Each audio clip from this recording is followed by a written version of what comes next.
Hallelujah, blessed listeners. Well, it's another wonderful Monday morning here in Kenya. Now, it's 3 minutes after 6 a.m. in East African time. And this is your program, A Letter to the Korean-speaking audience. I'm so humbled to be your host. Wherever you are, beloved listeners, welcome all of you. My name is Pastor Professor Hanna Jo. 존귀하신 청취자 여러분, 평안하십니까? 오늘도 주님의 십자가 보혈 공로로 의지하여 여러분께 인사드리게 된 저는 회개와 거룩함 사역회 Jesus is Lord 라디오 팀 목사 조한나입니다. 지금은 한국 시간으로 10월 28일 월요일 12시를 조금 넘기고 있습니다. 방송을 청취해 주시는 한국어를 사용하시는 모든 분들을 주님의 이름으로 환영합니다. 실시간 방송 청취가 불편하신 분들을 위해 유튜브 채널 주님의 길을 예비하라를 운영 중에 있습니다. 말라기서에서 오르라고 말씀하셨던 엘리야 선지자, 요한계시록의 두 증인 되시는 선지자님께서 지난주 월요일 10월 21일 나이로비 헤드오피스에서 성화, 성결화에 대한 설교를 장시간 하셨습니다.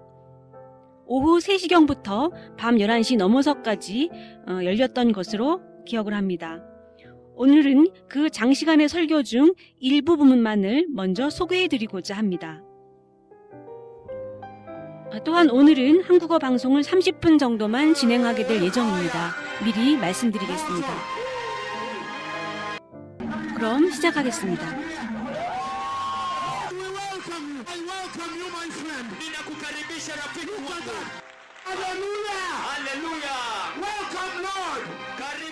우린 지난 월요일 헤드오피스 모임에서 있었던 성화에 대한 메시지를 오늘 나누고자 합니다.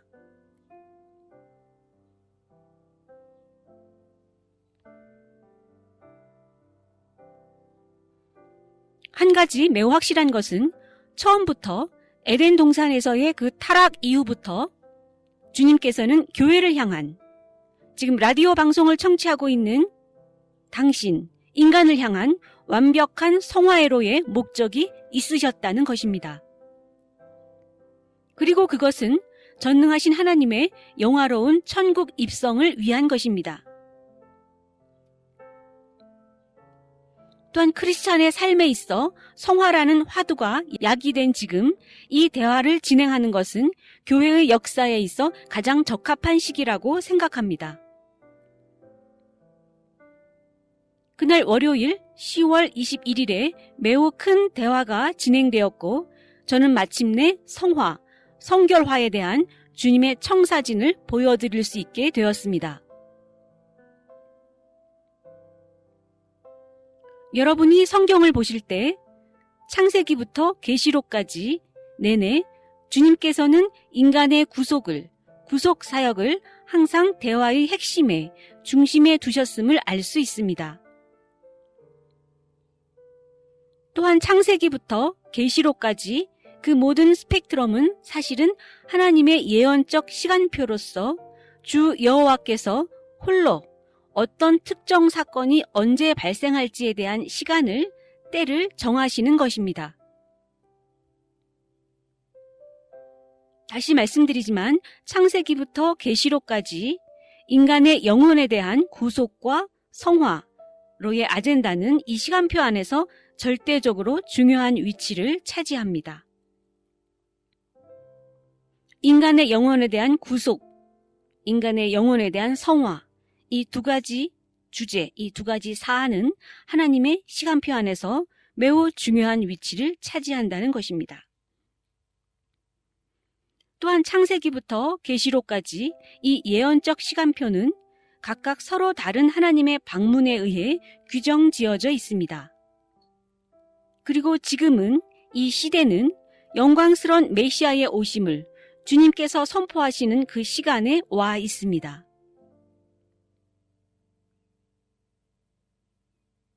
이것이 바로 제가 왜 지금이 믿는 자, 기독교인, 하나님의 피조물인 사람에 대한 성화의 주제를 다루는데 가장 적합한 시간이라고 말씀드리는 이유입니다.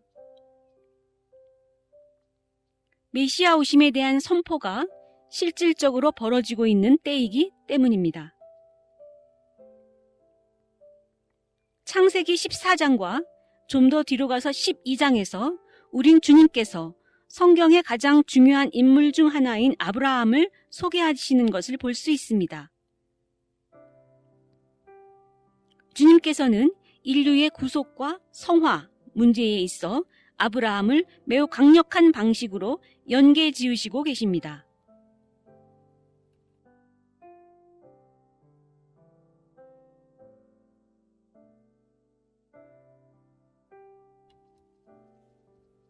이 성화, 성결화라는 화두 안에서 아브라함의 삶을 살펴보면 하나님께서 사실 매우 일찍부터 그 자신의 백성들을 그 타락 이후로 구속하실 것인지, 어떻게 그들을 성화시키고 의롭게 할 것인지를 계획해 오셨음을 볼 수 있습니다. 매우 일찍부터 하나님께서는 구속과 성화에 대한 사역을 시작하신 것입니다. 로마서 5장 9절에 따르면 영광스러운 천국, 하나님 나라를 준비하는 것입니다. 즉 구속과 성화 역시 영광스러운 천국, 하나님 나라를 준비하기 위한 것입니다. 이 화두와 관련하여 아브라함의 삶을 살펴볼 때 인간에 대한 구속과 성화 사역에 있어 하나님의 사명과 열심이 그분의 구속 계획을 이끌어 오신 것은 확실합니다. 이러한 문맥에서 볼 때 아브라함의 삶은 온전히 전체적으로 주님의 약속에 기반되어 있는데 이곳에서 인간의 구속과 성화의 사역이 시작되었다고 하겠습니다. 아브라함의 삶 전체는 실로 하나님의 약속을 기반으로 하며 그 하나님의 약속에는 실질적으로 인류를 향한 하나님의 구속과 성화, 성결화의 계획이 구현되어 있습니다. 이에 대한 말씀 폭발 집회가 월요일에 10월 21일입니다. 300여 명의 시니어 아키비숍, 시니어 비숍, 시니어 오버시어, 시니어 목사, 그리고 여러 특권을 받은 사람들이 모인 자리에서 진행되었습니다. 이 모임에서의 말씀을 통해 주님께서는 타락한 인류를 구원하는 것이 천국과 인간 사이의 토의의 중심을 차지한다고 확실히 하셨습니다. 또한 창세기에서의 아브라함과의 대화는 타락한 인간을 구속하시려는 하나님의 최고조의 의향을 대변한다고 말씀드렸습니다.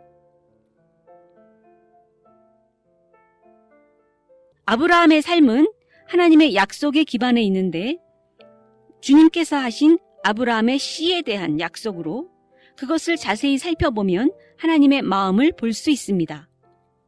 즉 아브라함과 접촉하시고 개입하셨던 그 모든 대화는 여호와 엘로힘의 마음이 드러난 것으로 그것은 엄격히 말하자면 인간을 구속하시고 그들을 그분처럼 성화시키시려는 그분의 의도, 그분의 계획에 기반을 두고 있습니다.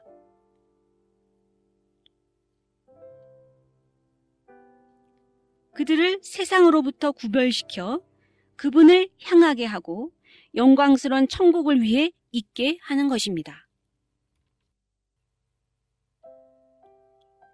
바로 창세기 14장 17절부터 보겠습니다. 이 말씀을 전달하는 이유는 매우 명확합니다. 그분께서 모든 사람이 성화되어서 야훼의 영광스러운 왕국을 볼 수 있기를 원하시기 때문입니다. 창세기 14장 17절입니다. 아브람이 그돌라오멜과 그와 함께한 왕들을 쳐부수고 돌아올 때에 소돔 왕이 사회 골짜기 곧 왕의 골짜기로 나와 그를 영접하였고 우린 아브람이 롯을 구하러 전투에 나선 것을 매우 잘 알고 있습니다. 이 그돌라오멜 왕은 다른 작은 왕들, 즉 그의 힘과 권위에 복속되어 있는 작은 왕들과 함께 매우 거대한 영역을 차지하고 있었습니다. 우리가 잘 알고 있듯 공격이 벌어졌고 그돌라오멜 왕은 그를 공격하는 왕들과 싸우기 위해 전투에 나갔습니다. 그 사이 그의 관할 영역 안에 복속되어 있던 작은 왕들이 반역을 일으켰고 그돌라오멜이 돌아오자 반격이 일어난 것을 알고 그들을 쳤습니다. 그 과정에서 그는 소돔 왕과 고모라 왕을 정복했으며 또 다른 여러 작은 왕들이 정복당했습니다. 그리고 이것이 롯이 포로로, 그 정복 전쟁에서 포로로 끌려가게 된 이유입니다. 또한 아브라함이 그의 특별한 강한 용사 318명을 준비하여 공격해 들어간 이유이기도 합니다. 그런데 아브라함의 이 전쟁은 상징적인 의미를 지닙니다. 즉 하나님의 구속 계획 안에서 악마를 패배시킨 영적 전투의 의미를 지닙니다. 이 전투는 하나님께서 그분의 백성을 구속하실 때, 그리고 그들을 그분의 영광스러운 왕국을 위해 그분을 예배케 하기 위해 성결화, 성화시키실 때 벌어지는 거대한 전쟁을 예언해 주고 있습니다. 즉, 이 전투는 구속과 성화를 위한 영적 전투를 예언해 주고 있는 것입니다. 그리하여 이제 아브라함이 그 전쟁에서 승리하고 돌아올 때에 창세기 14장 18절에서 보면 살레망 멜기세덱이 떡과 포도주를 가지고 나왔으니 그는 지극히 높으신 하나님의 제사장이었더라. 19절입니다. 그가 아브라함에게 축복하여 이르되 천지의 주제시요 다른 말로 천지의 소유주시요 다른 말로 그분은 하늘과 땅 모든 자산의 소유주시요 지극히 높으신 하나님이여 아브라함에게 복을 주옵소서. 20절 너희 대적을 내 손에 붙이신 지극히 높으신 하나님을 송축할지로다.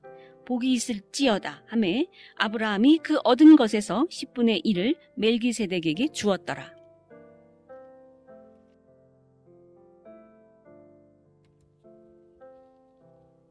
이 전투는 매우 상징적이며 주님께서 개입하셨고 아브라함의 대적을 아브라함의 손에 붙이신 이는 주님이셨습니다. 강한 용사 318명으로 악한 왕과 왕들의 연합을 쳐부수었으며 성경에서 매우 상징적인 전투가 되었습니다. 이 영적인 전투가 벌어지고 악마가 패배했을 때 누가 그곳에 서서 승리를 선언했는지 보십니까? 그것은 갑자기 등장한 멜기세덱이었습니다. 멜기세덱은 미리 성육신하신 그리스도로 그가 그곳에 등장하면서 아브라함을 축복했고 아브라함에게 이 승리는 실질적으로는 주님이 거두신 것임을 선포했습니다. 주님께서 개입하신, 주님께서 실질적 승리를 취하신 분이십니다. 또한 그는 떡과 포도주를 가져왔는데 이는 성경에서 매우 상징적인 순간이며 또한 주님에 의해 의도적으로 고안된 기획된 순간입니다. 그분의 구속 계획과 그분 자신을 위해 그분의 백성을 성화하시고자 하는 그분의 의도를 전달하기 위해서입니다. 교회와 기독교인 믿는 자들을 성화시키고 영광스러운 천국 진입을 위한 선택된 자들을 준비시키기 위함이며 그들을 이 세상의 도덕적 부패로부터 구분시키는 것입니다. 아브라함이 그에게 10분의 1을 주었으며 그리고 계속하여 하나님께서 내려놓으신 인류를 위한 그분의 구속 계획에 대한 대화까지 나아갑니다. 아브라함이 문자 그대로 하나님의 약속에 기반해 있고 그것은 이 성결화, 성화로의 대화의 기초가 됩니다. 교회가 작금의 시대에 반드시 지녀야 하는 성결화, 성화로의 대화이며 그것이 제가 여러분과 대화를 갖는 이유입니다. 주님께서 말씀하시는 것은 인류를 향한 구속사역은 교회의 성화는 주님께서 대화 안에서 아브라함에게 개입하실 때의 그 시간, 그때로 돌아가는 것을 기반으로 한다고 말씀하십니다. 그리고 아브라함의 모든 삶은 하나님의 약속 위에, 즉 아브라함의 씨에 대한 약속 위에 놓여 있습니다. 예를 들어 창세기 12장 1절부터 4절까지입니다. 여호와께서 아브라함에게 이르시되 너는 너의 고향 친척과 아버지의 집을 떠나 내가 내게 보여줄 땅으로 가라. 내가 너로 큰 민족을 이루고 내게 복을 주어 내 이름을 창대케 하리니 너는 복이 될지라. 너를 축복하는 자를 내가 복을 내리고 너를 저주하는 자에게는 내가 저주하리니 땅의 모든 족속이 너로 말미암아 복을 얻을 것이라 하신지라. 매우 강력합니다. 지금 주님께서 누군가에게 말씀하고 계시는데 그는 상당히 이점을 누리게 되어 있습니다. 즉 그의 나이에 비해 그들은 아이가 없고 아기도 없는데 그럼에도 그가 그를 축복할 것이라고 하십니다. 그분께서는 그를 사용하여 땅 위의 모든 사람을 축복하시겠다고 하십니다. 그를 통하여. 그렇다면 여기 질문이 나옵니다. 어떻게? 이 질문은 나중에 아브라함도 합니다. 어떻게 축복하시겠습니까? 여기 다메섹 사람 엘리에셀이 있습니다. 제 하인인데 저는 자식이 없사오니 그가 제 상속자가 될 것입니다. 이와 같이 아브라함의 삶은 실질적으로 약속에 붙잡혀 있었고 그것은 주님에 의한 매우 강력한 약속이었습니다. 그것이 주님께서 교회의 성화를 위한 청사진을 소개하신 방식입니다. 어떻게 그분께서 교회를 성화시키려 하시는지 타락 이후의 인간을 성화시키기 위하여 4절에서 말씀하십니다. 이에 아브라함이 여호와의 말씀을 따라갔고 롯도 그와 함께 갔으며 아브라함이 하란을 떠날 때에 75세였더라. 이렇게 그는 그의 아내와 다 함께 떠나는데 여기서 당신은 성화에 대한 당신에게 한 이해가 될 만한 표본, 기준을 보게 됩니다. 하나님께서 그 선택하신 자들이 실행하기를 원하시는 구별됨입니다.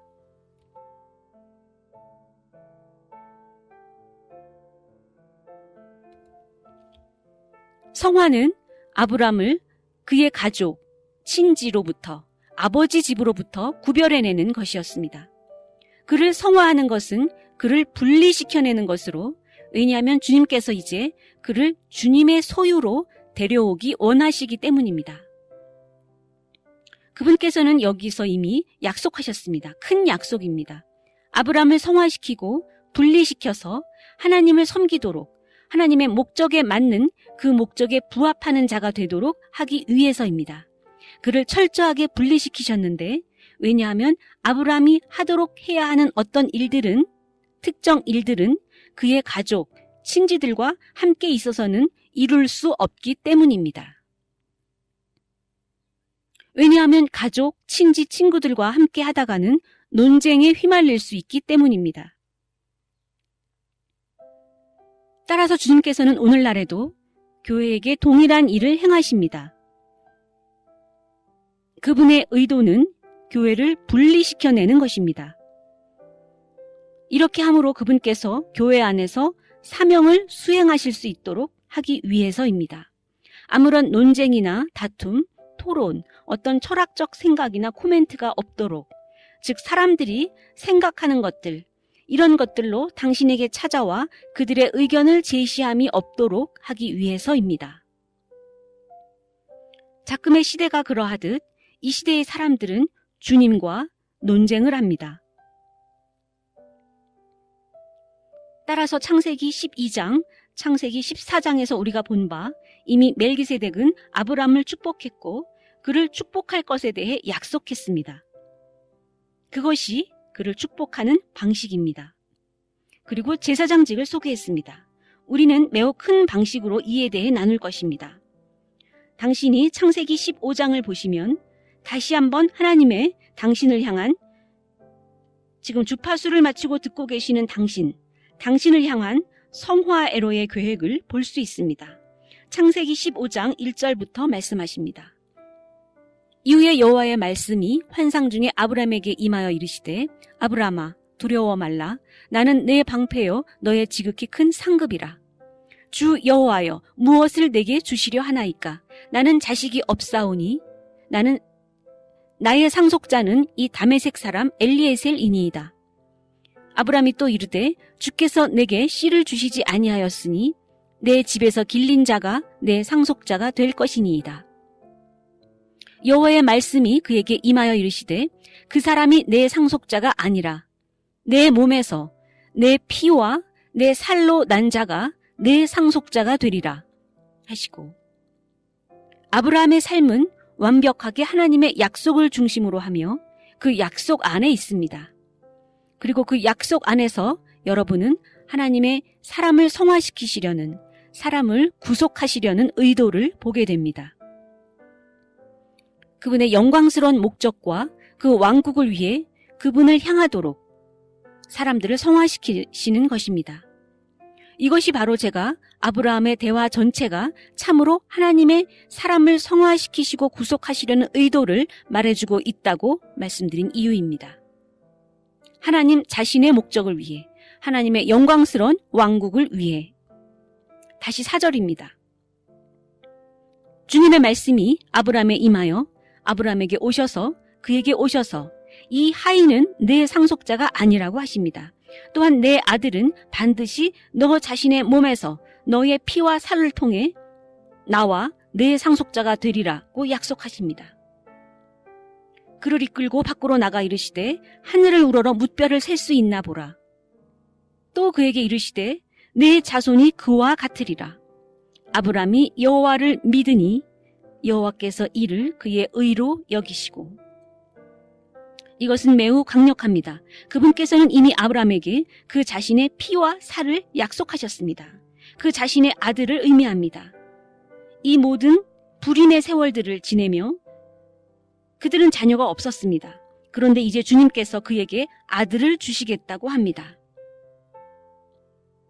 그래서 제가 아브라함의 모든 인생이 사실 하나님의 약속 위에 있다고 말씀드리는 것입니다.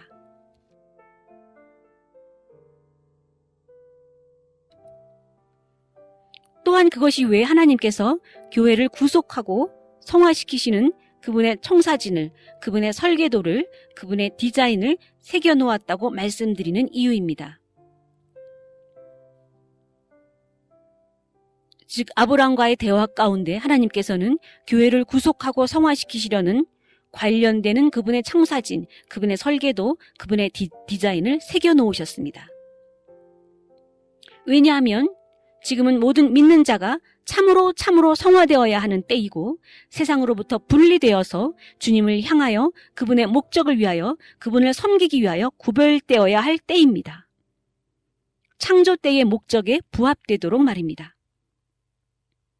그리고 6절을 보시면 이는 매우 아름다운 이야기이자 약속입니다. 21절까지 좀 빠른 속도로 읽어내려가겠습니다.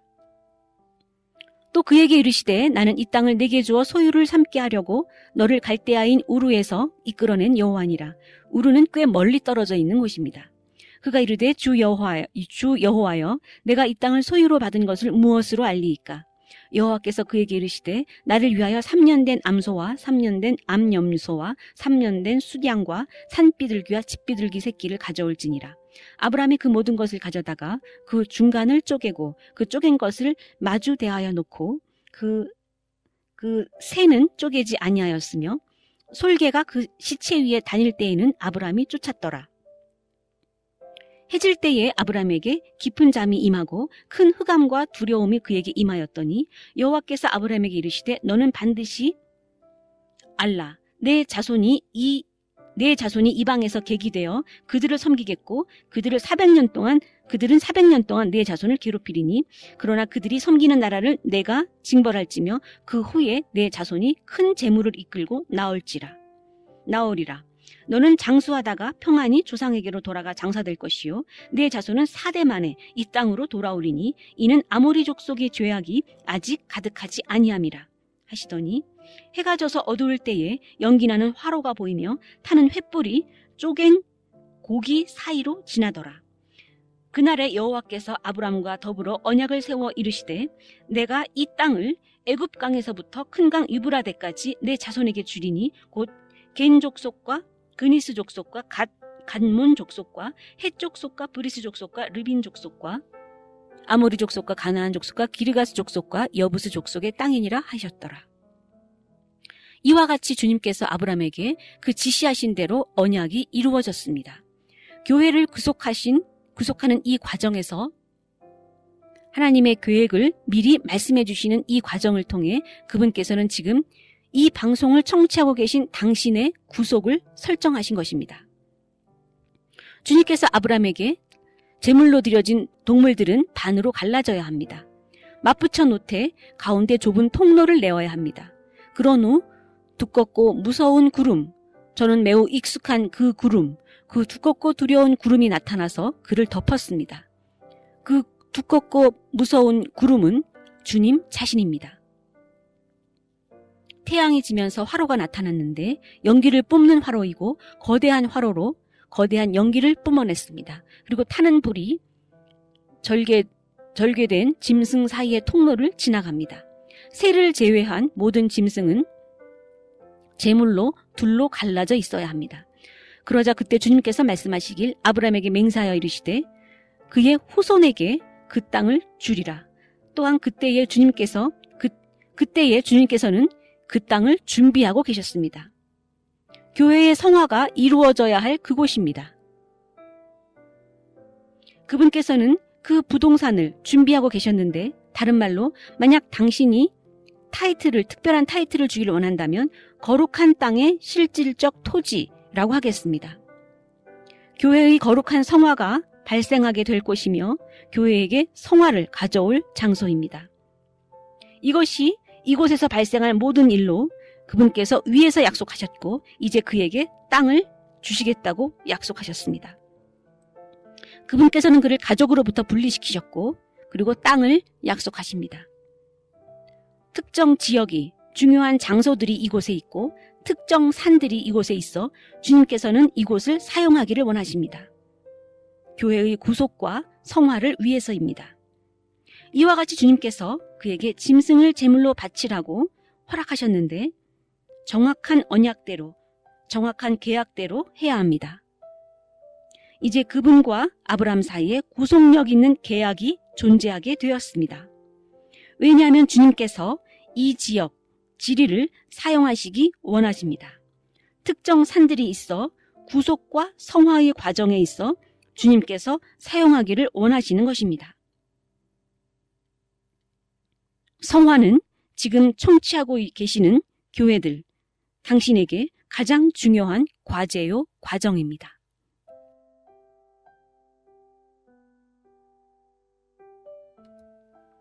예레미야 34장에서 말씀하십니다. 34장 18절입니다. 내 눈앞에서 맺은 언약의 말들을 실행하지 않고 내 계약을 어긴 그들을 나는 그들이 두 조각으로 자르고 그 조각 사이로 지났던 송아지처럼 그렇게 대할 것이다. 이것이 그 당시 주님께서 언약을 설정하시는 체계이며 주님께서 계약을 사용하신 시스템입니다. 그분 자신과 인류 사이에 있어 법에서 언약으로 발전하기까지 당신이 짐승을 반으로 쪼개 바치는데 그 반은 이쪽 편, 나머지 반은 반대편으로 놓이게 하며 그 사이 좁은 통로가 있게 합니다. 그리고 주님께서 걸어 지나가시게 하는 것입니다. 만약 당신이 출애굽기 14장을 보신다면 교회의 성화에 대하여 우리가 이 중요한 대화를 진전시켜 나감에 있어 그 대화가 선포되어질 것입니다. 출애굽기 14장 24절입니다. 23절부터 보겠습니다. 애굽 사람들과 바로의 말들, 병거들과 마병들이 다 그들의 뒤를 추격하여 바다 가운데로 들어오는지라. 새벽에 여호와께서 불과 구름 기둥 가운데서 애굽 군대를 보시고 애굽 군대를 어지럽게 하시고 화로에서 나오는 연기가 여러분은 보이십니까? 화로에서 거대한 연기가 불꽃이 지금 이 성경 구절에서 나옵니다. 그리고 그 화로는 움직입니다. 그 둘 사이의 통로에서 움직입니다. 아브라함이 두 쪽으로 갈라놓은 희생 제물입니다. 반쪽은 이쪽, 나머지 반쪽은 저쪽으로 놓아 중간에 좁은 통로가 생겨야 합니다. 그리고 화로에서 연기가 나옵니다. 횃불이 지나갑니다. 그것은 주님입니다. 이것은 주님의 약속의 땅에 대한 집행 중인 언약입니다. 그곳은 주님께서 아브라함의 후손에게 주신 거룩한 땅입니다. 예루살렘이 위치할 곳이며 모리아 산과 그리고 갈보리 산이 위치할 지역입니다. 따라서 이는 하나님의 구속 사역에 대한 의지의 표현입니다. 아브라함의 삶은 참으로 약속을 중심으로 하고 있습니다. 아브라함의 약속받은 씨, 하나밖에 없는 아브라함의 씨입니다.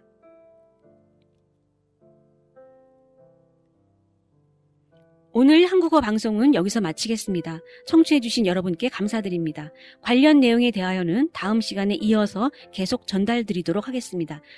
이 중간에 나온 짧은 클립의 분량은 1시간 반 정도 됩니다. 다음 시간에 다시 뵐 때까지 평안하십시오.